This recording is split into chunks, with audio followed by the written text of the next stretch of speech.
Israel की सेना अपनी टैंकों के साथ गाजा में घुस गई है, थोड़ी दूर आगे भी बढ़ गई है। दरअसल इजरायल ने फिलिस्तीनी नागरिकों को अल्टीमेटम दिया था कि वो जल्द से जल्द गाजा पट्टी खाली कर दे। इजरायल की ओर से दिया गया वक्त खत्म होने के बाद इजरायली सेना ने गाजा पट्टी में टैंकों से चढ़ाई कर दी है।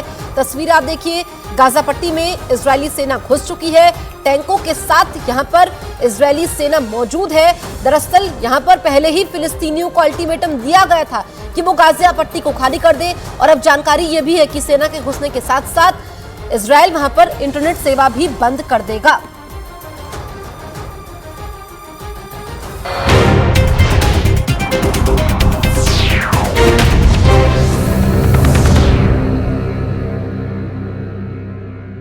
इससे पहले इजरायल ने गाजा भेजी जाने वाली सारी मदद रोक दी, साथ ही गाजा को दी जाने वाली पानी और बिजली की सप्लाई भी काट दी गई, और गाजा के लोगों से बोल दिया गया कि वो हमास के लिए ह्यूमन शील्ड की तरह काम न करें।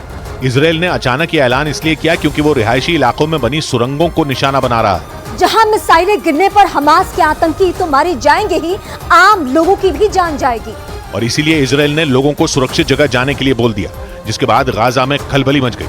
लोगों को समझ नहीं आया कि वो जाएं तो जाएं कहां, क्योंकि इजरायल ने 24 घंटे में उत्तरी गाजा खाली करने का फरमान सुना दिया, क्योंकि उसे लगता है कि हमास गाजा के लोगों को ह्यूमन शील्ड की तरह इस्तेमाल कर रहा है, जिससे इजरायल की सेना को हमास के लड़ाकों को मारने में परेशानी हो रही है, क्योंकि उसका मकसद हमास को खत्म करना है, आम लोगों को नुकसान पहुंचाना नहीं।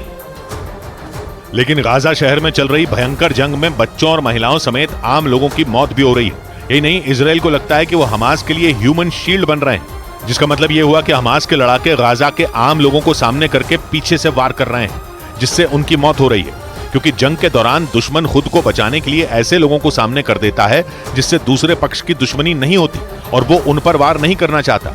ऐसे ही लोगों को ह्यूमन शील्ड कहा जाता है, जो ना चाहते हुए भी जंग का हिस्सा बन जाते हैं और दुश्मन के हथियार बन जाते हैं। वैसे 1977 में इस तरह की रणनीति को वॉर क्राइम की कैटेगरी में रख दिया गया था, यानी आम लोगों को ह्यूमन शील्ड बनाने को युद्ध अपराध की श्रेणी में डाल दिया गया था।